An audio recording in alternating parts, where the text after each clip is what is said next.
Alfa clearly created this as a swan song to internal combustion.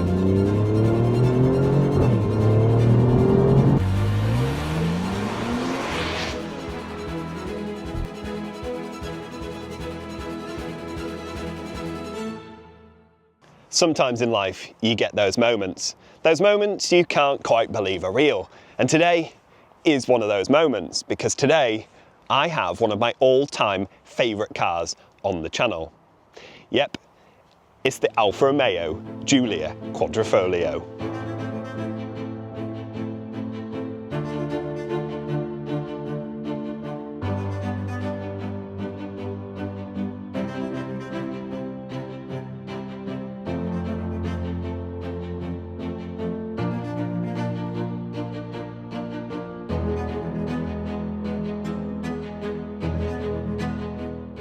This is no joke. This car is one of those cars I've wanted to drive since I saw it for the very first time on Top Gear. Clarkson raved about this car and said it was the return of form for Alfa. And ever since then I've lusted after driving one. I've always wanted to own one. And after I watched that, I naively thought that these cars would depreciate like Alfas of old. And in a few years' time, I'd probably have bought one. Problem is, they haven't really come down in price, and they still are quite a rare sight on the road. So to be given the opportunity to drive this one today is super exciting. And I just want to say a massive shout out to the owner. All the Instagram links will be in the description, so please make sure to go and give them a little bit of support. But yeah, I think there's nothing else left to do other than go and drive this magnificent car.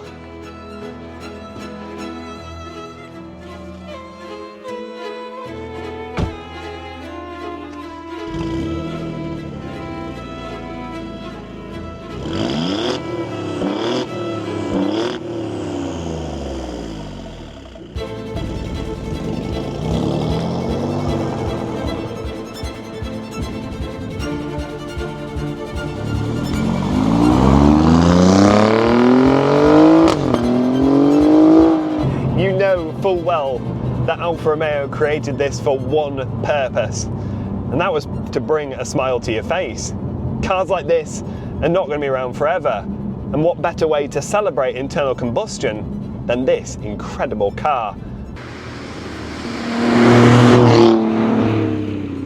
Performance-wise, 510 horsepower, as you can imagine, it feels ballistically quick. My Porsche is a quick car. You would not see which way the Alfa Romeo went if you ended up in a race. It's not even comparable. Couple that with its just over 1,500 kilo curb weight, this thing is an absolute monster. When we're on the subject of performance, what does the 2.9 litre turbocharged engine really do performance-wise? Well, 510 horsepower means this car will accelerate from 0 to 60 in 3.9 seconds and go on to a top speed of over 190 miles an hour. Now, of course, you can't exactly test that on the public road, but it's safe to say the way it achieves national speed limit within seconds, I don't doubt the performance figures at all. This thing is brutally quick. Its on-road capability doesn't stop there though. This car cruises really nicely. The only complaint I would say is that it just wants to keep going quickly. It's very difficult to drive this car at the speed limit. The car is constantly egging you on. It's almost like the gearbox kind of bogs down in the lower speeds and is not happy. The minute you drop a cog and floor it, the car comes alive. And it's almost like it doesn't want to drive slowly. It wants to be grabbed by the scruff of the neck and thrown around every single bend. Talking of which, if you do that, you have to bear in mind this car is rear-wheel drive.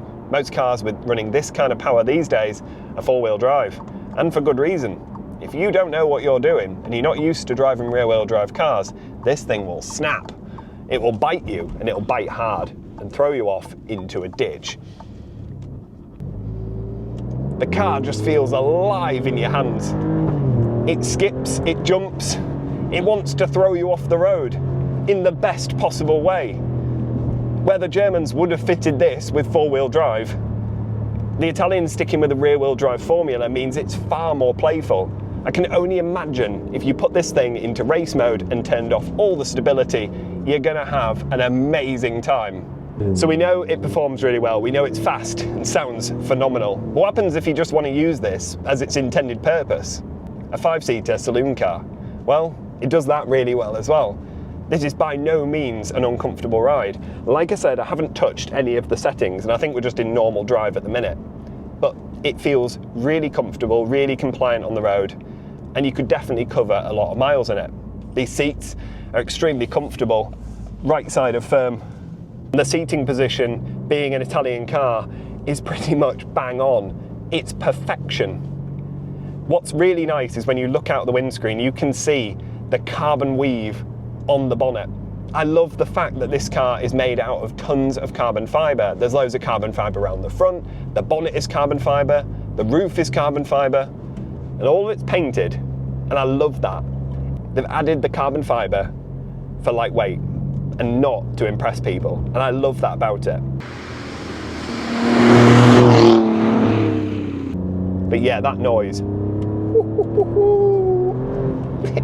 Honestly, it's ridiculous, the pull on this. I would love to get this out onto a racetrack and really see what it's made of, because you're not getting anywhere near the limits of the grip. You can't exploit this car on the road. Often when I watched Top Gear back in the day, they would say cars are getting too quick. And that's my only criticism with this. It's far too quick. And I never thought I would ever say that. It is too quick for the road. You put your foot down in second gear, I haven't found the point where it backs off.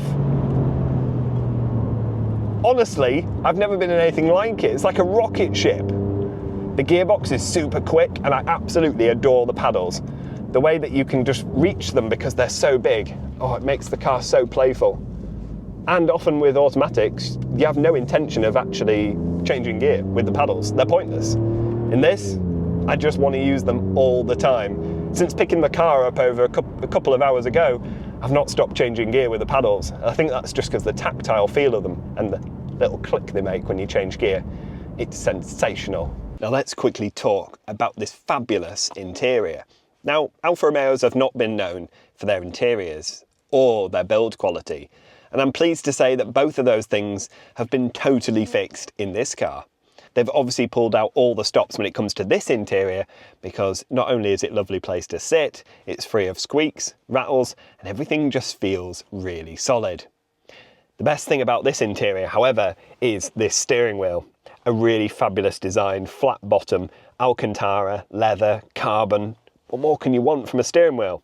The engine start-stop button's on there too, and the whole cabin is bathed in this lovely black leather, red stitching, and carbon everywhere. It's a genuinely really nice place to sit.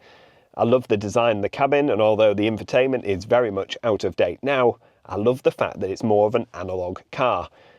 Cars are not going to be like this much longer. They're full of TFT screens, and it's really nice to see a more classic design.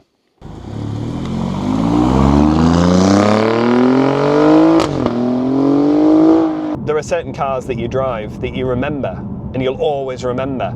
And for me, there's only a few. Those are the GI Yaris, the 911 GT3, and if I was to add one more to that list, it would be the Giulia Quadrifoglio.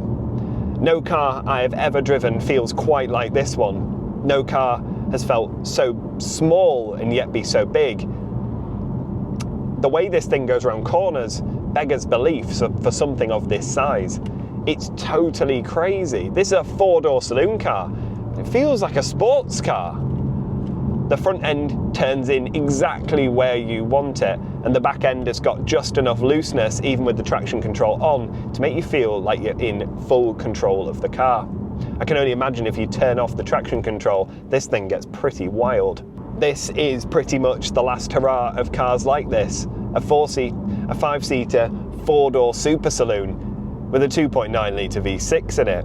Everything is getting hybrid power these days. It takes away so much of the enjoyment and the emotion out of the car. And everything's going 4-wheel drive. There's no way on earth a manufacturer would now be banging 510 horsepower through the rear wheels of a car. It just wouldn't be a thing. So it's really nice that we've still got cars like this to enjoy. And I'm so grateful for the owner of letting me appreciate this wonderful car. So what are the things that I don't like about the car? Well, there's only a couple of slight niggles, I would say. Firstly, the infotainment is quite old-fashioned now. This car's not even that old, but the infotainment is already outdated. And even when I drove the latest version of the Giulia, it's subpar compared with its competitors. However, none of that really matters. Not when you've got a 2.9 litre twin turbo under there. None of it matters. So that's just a tiny niggle. The other one is just something that you'd probably get used to. These panels are fabulous and metal and they're just great and tactile. However, they are in the way of your lights and your washers and stuff. So I think that would take some getting used to. You have to kind of reach behind them. But that's only like a minor niggle, and it's something that I do think you would get used to. It's just a bit weird when you first get into the car. The other thing, I think I've spoke about it very briefly, is just the fact that this car always wants to go. It wants to go flat out all of the time. No let up, just straight full power on every single opportunity.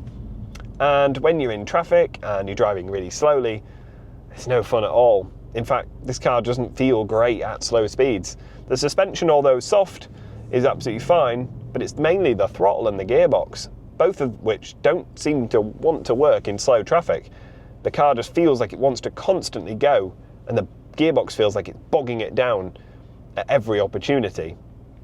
But other than that, this is a flawless example of what can be done when Alfa Romeo get it right.